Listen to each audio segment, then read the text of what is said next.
தயவு.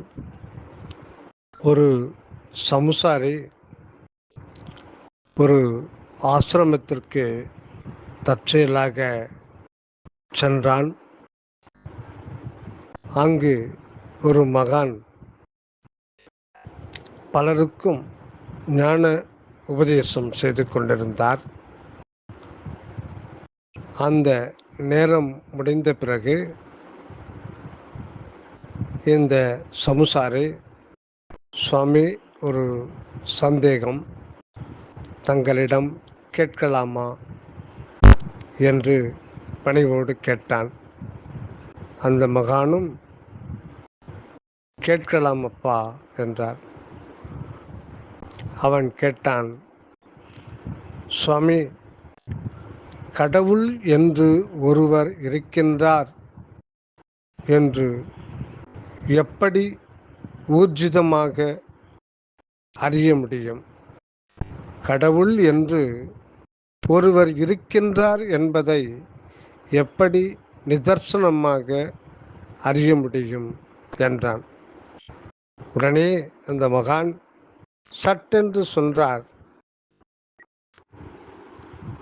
நீ என்ற ஒருவன் இங்கு இருக்கின்றாய் என்ற காரணத்தினால் அது ஆகும் என்றார். நீ என்ற ஒருவன் இங்கு இருக்கின்றாய் என்ற காரணத்தினாலே அது ஆகும் என்றார். அதற்கு அந்த சமுசாரி சொன்னான், சுவாமி, மன்னிக்கவும், அடியேன் கேட்ட கேள்விக்கும் தாங்கள் கூறுகின்ற பதிலுக்கும் சம்பந்தம் இருப்பதாக தெரியவில்லையே என்றான். அதற்கு அந்த குருபிரான் சொன்னார், மகனே, நான் சொன்ன வார்த்தை தான் முழு சம்பந்தம் உடையது. அதுதான் சரியான பதில். வேறு எந்த வார்த்தையும் உனது கேள்விக்கு சரியான விடை ஆகாது என்றார். சுவாமி, மீண்டும் ஒரு முறை மன்னித்தருளுங்கள். எனக்கு நீங்கள் சொன்ன அந்த விடை புரியவில்லை என்றார். மகனே, நீ என்ன கேள்வி கேட்டாய்? சுவாமி, சுருக்கமாக சொல்லுகிறேன்.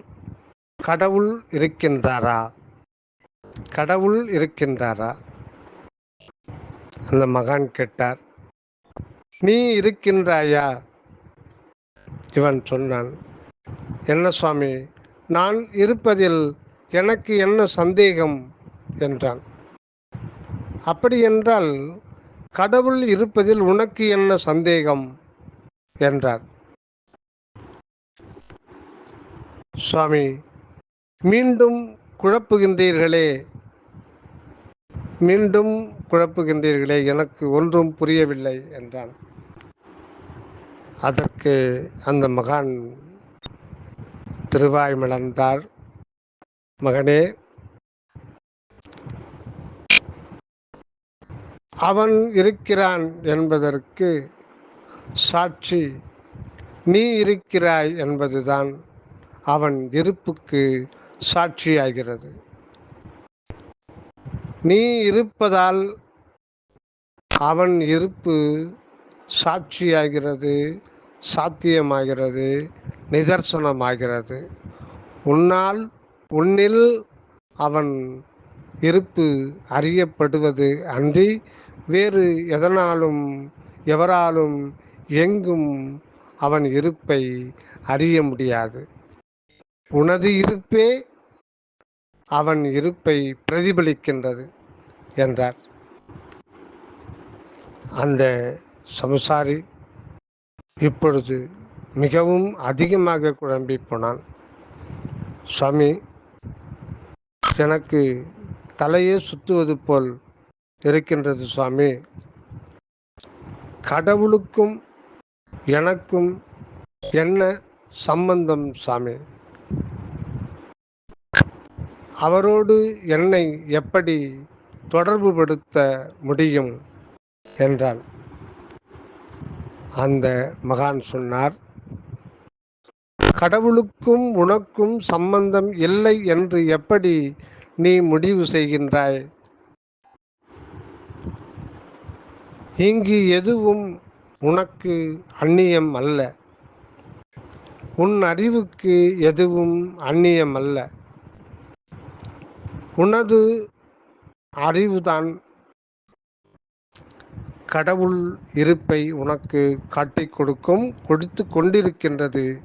அதை உணராது நீ தவறிக்கொண்டிருக்கின்றாய்.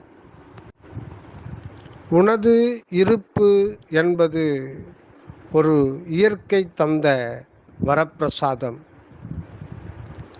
நீ தானாக வந்து இங்கு இருக்கவில்லை. நீயாக வந்து உனது சுதந்திரத்தால் இங்கு வந்து இருந்து கொண்டிருக்கவில்லை. அந்த இருத்தல் இயற்கையின் இருத்தல்,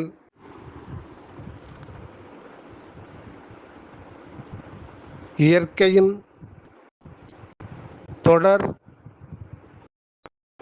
தொடர் நிகழ்ச்சிதான் உனது இருத்தலாகும். உனது இருத்தல் என்பது உன்னால் நிகழ்த்தப்படுவது அல்ல.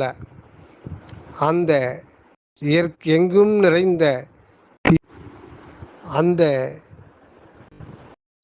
இயற்கையே தன்னை நீயாய், உனது வண்ணமாய், உனது இருப்பின் வண்ணமாய் நிகழ்த்தி கொண்டே இருக்கின்றது என்றார்.